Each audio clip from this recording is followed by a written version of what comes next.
Hey everyone, welcome to my channel. My name is Abby and this is Semi-Homesteading with Abby.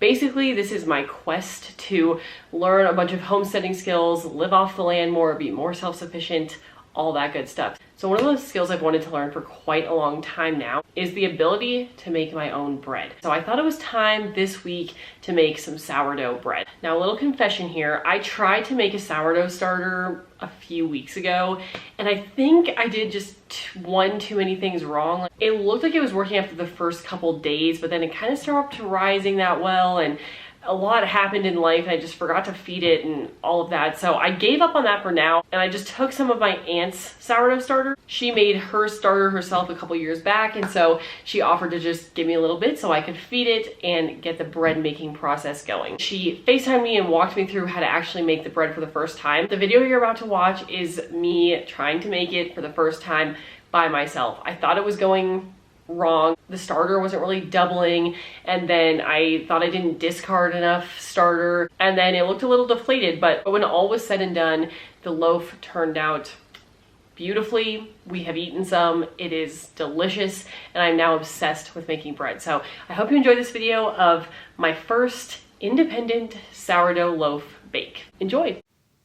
All right, so the first thing that we're gonna do here, and as you can see, I'm just mixing the starter around a little bit just to kind of get the bubbles evenly dispersed. I'm not exactly sure if you're really supposed to do that, so if you have any tips, let me know. This is my first time after all. So I was supposed to keep anywhere from about a half a cup to a cup of starter. I did just under a cup, and there was a lot of starter in the jar. As a side note, while I'm filling up the flour and the water in this video, I did most of this cooking at pretty inopportune times to actually video and talk to you in the video. My husband was on meetings, or it was pretty late at night for most of that time. So most of this is just going to be voiceovers, so I hope you enjoy that. So I put 1 cup of hot water and 1 cup of unbleached bread flour into the jar, and I am mixing it around. Give it a good mix, get all the edges scraped off. And this is at the point where I realized that next time I probably won't use this much, because when my aunt gave me the starter the very first time I tried doing the bread, and I mixed this 1 cup of water and 1 cup of flour, there was a lot less starter. So at this point I was like, I should use a little bit less. Okay, this is very bad lighting, but I basically have my jar set on this heating pad to like make it bubble more, and it hasn't doubled by any means, but it has risen a decent amount.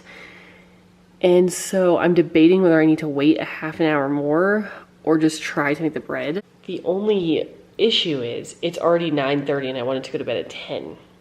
So I may just have to push my bedtime back to 10:30 and do it in 30 more minutes. I think technically it could work now, but I might want to give it just a little bit more time.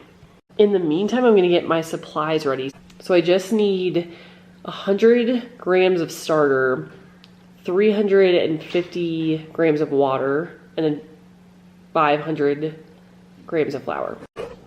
All right, I don't know why my starter hasn't doubled or why it's not doubling. I think it might be because I need whole wheat flour. And this is like white flour, but it's unbleached bread flour. So that might be an issue. So I'm just gonna make this loaf, even though it hasn't doubled, because it didn't double last time and it seemed to work. But then I'm gonna switch flours next loaf to whole wheat. So, okay, let's get started.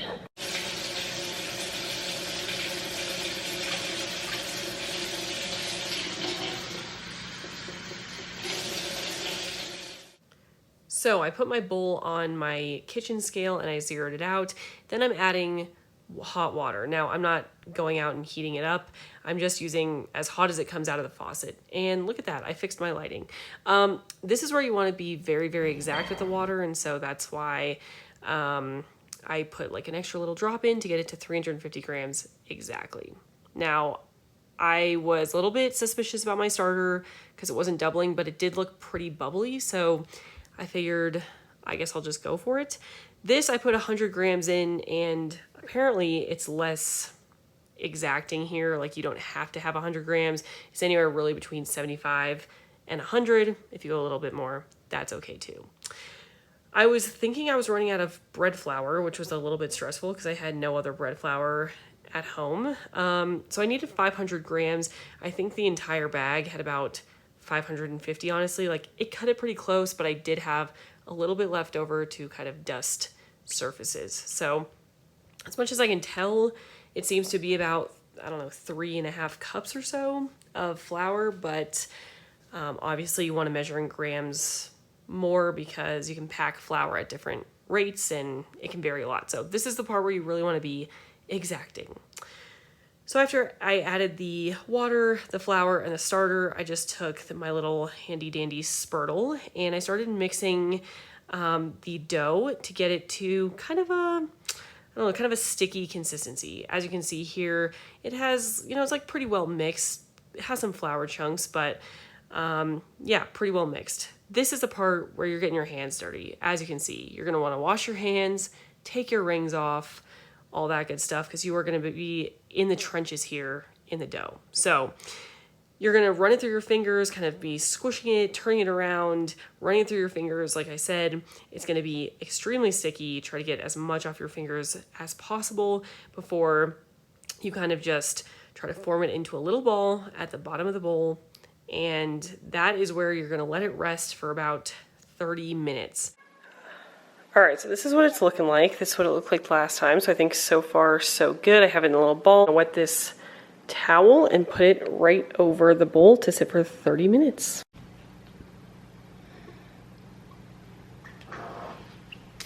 Okay, now we wait.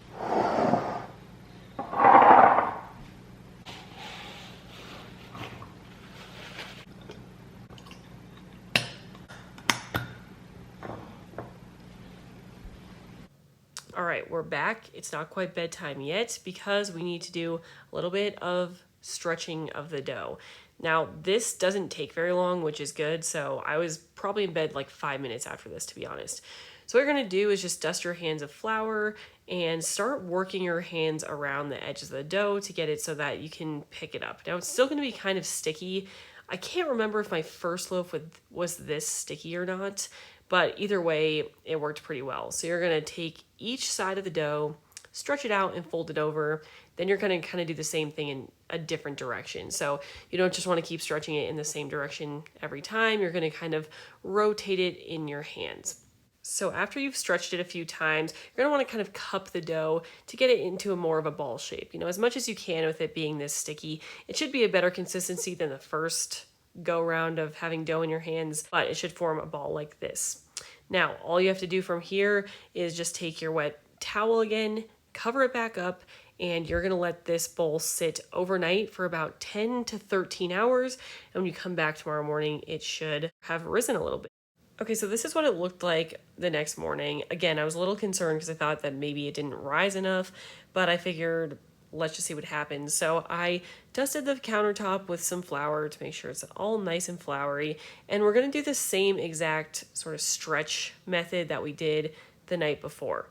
So you're gonna want your hands kind of floury again. You're gonna go around the side of the bowl, peeling it off the sides, and you're gonna do your stretching technique. So again, rotate it around in your hands, stretch it, and fold it in half. Now, as you can see, there starts to be a lot of tension that's building in the dough. You cannot stretch it as far.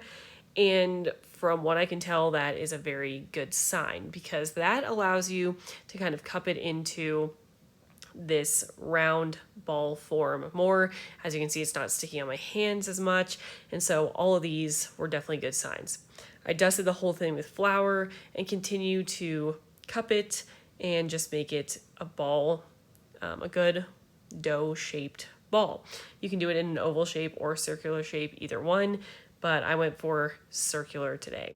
Now, I kind of did this cupping motion for honestly a pretty long time, but you're gonna want to do it and set it on the counter. And then I totally forgot what the next step was here. So I had to put my floury hands in to get my phone, and I read the text from my aunt that outline the recipe, and I realized I had to let it sit here for 10 minutes to kind of let it chill on the counter for a little bit before I did any of the scoring or anything else. So I'm going to let it sit here for 10 minutes. I got to comfort the dough, say, it's okay, you're going to be here for 10 minutes. I don't know why I'm tapping the dough, but that is the next step. So here we go. I realized what we're supposed to do. All right, so we're back now 10 minutes later. I'm going to flour one of these sourdough bowls. They're called something else officially, but I don't know the name really. Last time I didn't do it with one of those cloth covers. This time I did, and it seemed to work both ways. So if you don't have one of those covers, don't worry about it. You put the dough face down into that bowl, cover it again with the wet paper towel, and then you have to let it sit there for about 30 minutes. Now, in this 30-minute wait, you're going to want to do a couple things. One is probably clean up your workstation. The second one is what I'm doing here, which is getting parchment paper ready. And you're going to also want to start heating up your oven. You want to have, I use a big Dutch oven, and you're going to want to put the entire thing with the lid in the oven as it's heating up to 450 degrees. Once it's heated up and after you've waited the whole 30 minutes, you're going to do the cupping motion thing process again with your dough and make it into a nice round loaf. This is like one of the last times you're going to have to do this cupping motion, so make this one count because this is going to be more or less the shape of your dough. From here, you want to score the dough. So I like to have, like I've done this a million times. I've done it twice, but I have read online that you want to have at least one very deep scoring line, very deep, because you want the bread to be able to rise. And if there's not enough scoring lines, then it will restrict how much the dough rises. So I tried to get a little fancy with this one. I put one big score on the right side, and then I put a couple flower leaf type things on the left. And, you know, the first loaf I just did 3 big lines down the, right, left, and middle, and that seemed to work. But this is my pre-baked scoring, looking pretty fancy.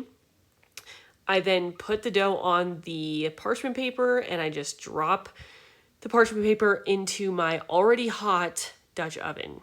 This is me opening the microwave and putting my phone in it so I could get a TikTok from up above. Got to get all that content, you know.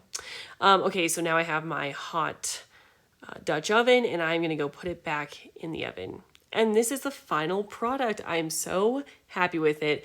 With all the obstacles, I really thought it might not work, but it did, and it looks so good. It tastes even better. I want to work on my scoring art because it could be improved for sure, but I love making sourdough. I am officially obsessed. And I hope you loved this video and learned a lot. Thank you for watching, and I'll see you on the next video.